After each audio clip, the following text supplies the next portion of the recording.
نحمده ونصلي على رسوله الكريم أما بعد قال الله تبارك وتعالى في القرآن المجيد والفرقان الحميد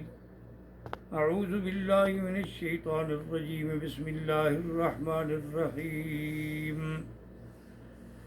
استستغيثون ربكم فاستجاب لكم أني ممدكم بألف من الملائكة مردفين صدق اللہ العلی العظیم۔ برادران اسلام، میں نے غزوہ بدر کے بارے میں پہلے بھی کچھ معروضات عرض کیے تھے جو مکمل نہ ہو سکے، تو اللہ تبارک و تعالیٰ کی اتنی کروڑہا نعمتیں ہیں، جیسے کہ اس کا فرمان ہے کہ وَإِن تَعُدُّوا نِعْمَةَ اللَّهِ لَا تُحْصُوهَا، اگر تم اللہ کی نعمتوں کو شمار کرو تو شمار نہیں کر سکتے ہو۔ اللہ کی نعمتیں جو میرے آقا پہ ہوئی اور آپ کی وجہ سے آپ کی امت پہ ہوئیں، وہ معنوی بھی ہیں اور حصی بھی ہیں۔ اللہ تبارک و تعالیٰ نے حضور صلی اللہ علیہ وسلم کی امت کو رحمت للعالمین نبی عطا فرمایا اور ہدی للعالمین مرکز ہدایت کعبہ عطا فرمایا۔ اللہ نے قرآن پاک عطا فرمایا، اللہ نے شہر رمضان عطا فرمایا، اللہ تبارک و تعالیٰ نے رمضان میں لیلۃ القدر عطا فرمائی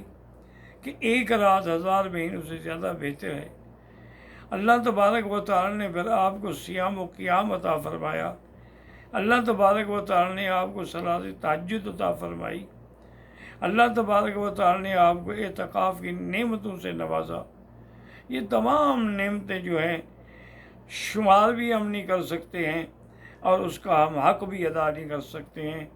الا ہم یہ کہیں کہ اللہم لا احصی ثناء علیک انت کما اثنیت علی نفسک۔ تو سب سے پہلا غزوہ جو ہے وہ غزوہ بدر ہے،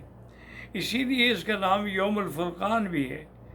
اور غزوہ بدر جو ہے اول غزوۃ فی الاسلام، اسلام میں یہ پہلا غزوہ ہے۔ حضور صلی اللہ علیہ وسلم 2 رمضان کو مدینہ منورہ سے نکلے، 313 کا عدد تھا آپ کے صحابہ کا، اس لیے حضور نے فرمایا کہ میرے صحابہ کی تعداد جو ہے، اللہ نے جتنے رسول بھیجے ہیں ان کی تعداد بھی 313 ہے، اور آج میرے ساتھی بھی اللہ نے جو منعقد فرمائے ہیں ان کی تعداد جو ہے وہ بھی 313 ہے۔ تمام صحابہ کرام چل پڑے، لیکن ابو سفیان اپنا قافلہ بچا کے لے گیا۔ کفار مکہ کو اطلاع کر دی تھی اس نے زمزم غفاری کے ذریعے، تو ابو جہل 1000 کا لشکر لے کر مقابلے کے لیے نکلا۔ راستے میں اس کو ابو سفیان کا پیغام ملا کہ قافلہ بچ گیا ہے اور میں نکل گیا ہوں، اس لیے تم بھی واپس لوٹ جاؤ۔ اس نے کہا کہ نہیں، اب ہم آئے ہیں تو ہم مقابلہ کریں گے، ہم مسلمانوں کا قتل جو ہے اسی مقام بدر میں کریں گے، اور پھر اس کے بعد ہم اپنی شرابیں پئیں گے اور رقص کریں گے اور خوشیاں منائیں گے۔ اس کو ایک فکر لگی ہوئی تھی کہ بنی کنانہ ایک قبیلہ ہے بڑا مضبوط، کہیں اس نے میری عدم موجودگی میں مکے پہ حملہ کر دیا تو پھر مکہ کا کنٹرول کرنا مشکل ہو جائے گا۔ تو ابلیس لعین کو ایسے موقعوں کی تلاش ہوتی ہے، تو وہ سراقہ کی شکل کے اندر ایک سردار کی شکل میں آیا اور ابو جہل کو ملا اور کہا ابو جہل فکر نہ کرو، میرا قبیلہ بھی تمہارے ساتھ ہے اور میں بھی تمہارے ساتھ ہوں، فیصلہ کن جنگ کرو تاکہ آج کے بعد اسلام کی جڑ ہی کٹ جائے۔ ابو جہل بڑا خوش ہوا، اس کو ہاتھ میں ہاتھ ڈالے ہوئے چل پڑے۔ ادھر حضور پاک صلی اللہ علیہ وسلم بھی مقام بدر میں پہنچے۔ اب دور سے بدبخت لعین نے جب دیکھا فرشتوں کا تو ہاتھ چھڑانے لگا۔ ابو جہل نے کہا کیا بات ہے؟ اور نے کہا انی اری ما لا ترون، جو میں دیکھ رہا ہوں تم نہیں دیکھ سکتے، انی اخاف اللہ، میں اللہ سے ڈرتا ہوں، میں نہیں جاتا مقابلے کے لیے۔ وہ واپس لوٹ گیا۔ حضور صلی اللہ علیہ وسلم کو خدا کی قدرت ہے، وہ علاقہ ملا جس میں نہ پانی تھا اور جس کے اندر ریت ہی ریت تھی، پاؤں دھنس جاتے تھے ریت میں چلنے سے۔ اور ویسے بھی آپ کا لشکر کتنا تھا؟ 313 کا عدد تھا، جن میں 70 اونٹ تھے، 2 گھوڑے تھے، 70 تلواریں تھیں اور 70 زرہیں تھیں۔ اس کے علاوہ تو آپ کا اور ابو جہل جو ہے پورے لاؤ لشکر کے ساتھ تھا، پورے آہن پوش لوگ لے کے نکلا تھا میدان بدر میں، اور اس علاقے پر اس کا قبضہ ہوا جو زمین بھی پختہ تھی اور چشمے پانی کے بھی تھے، لیکن اللہ تبارک و تعالیٰ نے اپنے نبی پاک کی مدد فرمائی۔ اس کے بعد آسمان سے بارش برسا، جس کی نتیجہ یہ ہوا ریت ٹھنڈی بھی ہو گئی اور ریت جم بھی گئی، اور مشرقین کی طرف سے جو تھا وہ الٹا کیچڑ بن گئی، پاؤں پھسلنے لگ گئے۔ تو یہ اللہ کا انعام تھا۔ پھر حضور صلی اللہ علیہ وسلم کے لیے ایک عریش کہتے ہیں چھپر نما ایک جگہ بنائی گئی، تاکہ حضور چاہیں تو اس کے اوپر بھی کھڑے ہو سکتے ہیں، ورنہ حضور اس کے اندر سے بیٹھ کے اپنے مجاہدین کو دیکھتے رہیں گے اور ہدایات جاری کرتے رہیں گے۔ اب مسئلہ یہ تھا کہ بھی عریش پر پہرے دینے کے لیے کس کو منتخب کیا جائے، تو سیدنا ابو بکر صدیق نے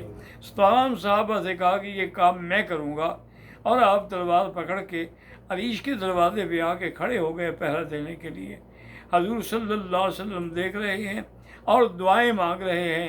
اللہ سے دعائیں، اور اتنی آپ نے دعائیں مانگی کہ کھڑے کھڑے آپ کی چادر 3 دفعہ کندھے سے گر گئی،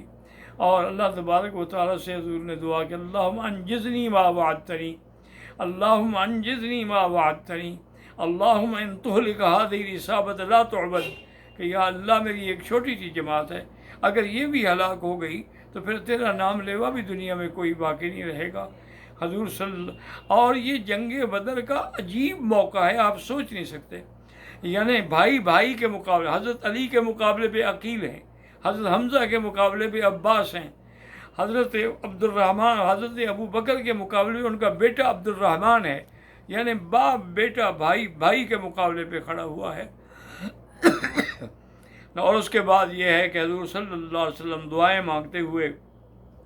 باہر نکلے، اور آپ نے فرمایا ابشر یا ابو بکر تمہیں مبارک ہو، ھذا جبریل عطاکا، یہ جبریل آیا ہوا ہے، اس نے زرہ بھی پہنی ہوئی ہے، اس کا مطلب ہے کہ وہ ہماری مدد کے لیے اترا ہے میدان جنگ میں۔ تو اللہ تبارک و تعالیٰ کی شان سے تو وہ مقابلہ تھا، اور دونوں فوجوں کا آپس میں سامنا آمنا تھا۔ حضور صلی اللہ علیہ وسلم کے صحابہ اس شان سے نکلے جیسے کسی نے کہا تھا کہ یہ خود دار ماؤں کے گودوں کے پالے، نہ ہاتھوں میں خنجر نہ کاندھوں پہ بھالے، چلے آ رہے ہیں بڑے آ رہے ہیں، وہ ختم نبوت کا پرچم سنبھالے۔ حضور صلی اللہ علیہ وسلم کے صحابہ میدان میں آ گئے، ادھر کفار بھی میدان میں ہے، انہوں نے اپنے بڑے بہادر اتارے، عبیدہ، شیبہ، ربیعہ، اس کے مقابلے پہ 3 انصاری نکلے، انہوں نے کہا کہ نہیں ہم تمہارے ساتھ لڑنا نہیں چاہتے، تم کل کے لڑکے ہمارا مقابلہ کر سکتے ہو، ہمارے مقابلے کے لیے حضور سے کہیں کہ قریش سے کوئی پہلوان بھیجیں۔ پھر اللہ کے نبی نے حکم دیا، حضرت علی رضی اللہ عنہ، حضرت حمزہ رضی اللہ تعالیٰ عنہ،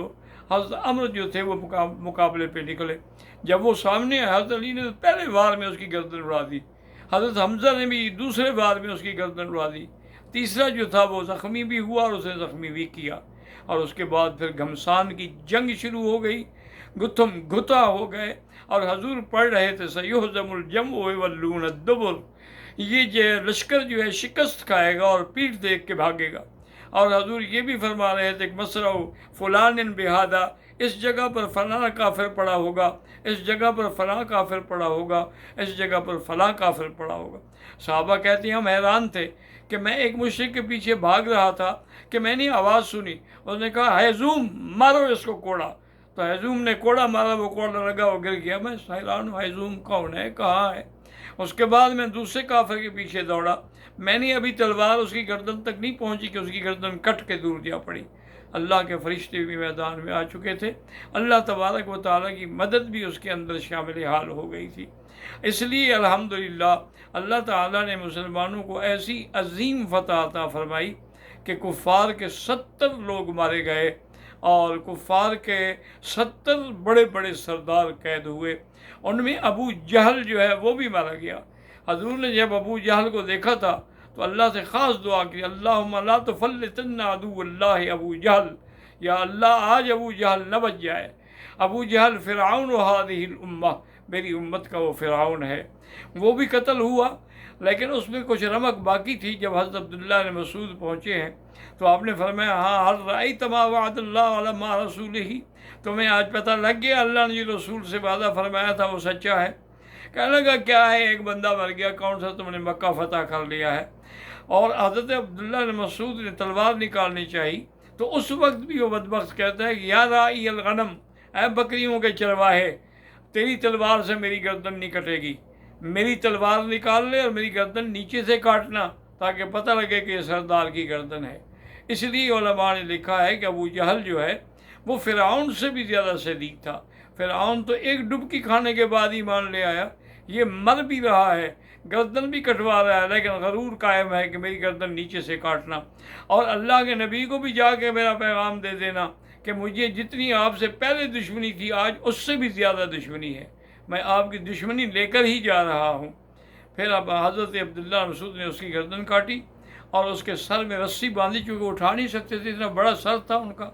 عبداللہ مسعود ضعیف آدمی تھے تو رسی باندھ کے گھسیٹتے ہوئے لے آئے، حضور کے سامنے کہا ھذا راس عدو اللہ، حضور یہ آپ کے دشمن کا سر ہے۔ ففرح رسول اللہ، حضور صلی اللہ علیہ وسلم بڑے خوش ہوئے کہ دشمن آج میرے پاؤں میں پڑا ہوا ہے۔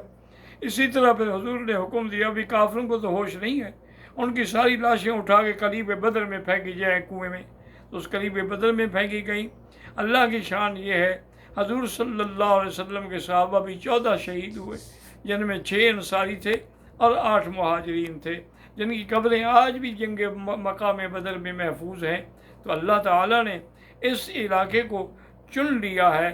اپنا انتخاب کے لیے منتخب کر لیا ہے۔ اس کے بعد پھر اسارہ بدر کا واقعہ ہے، حضور پاک نے فدیہ قبول کیا، لیکن اللہ کو یہ بات پسند نہیں تھی، لیکن یہ بھی فیصلہ فرما دیا کہ لن يدخل النار احد شہد بدرا، جو بھی بدر میں گیا وہ کبھی جہنم میں نہیں جائے گا، وما علینا الا البلاغ۔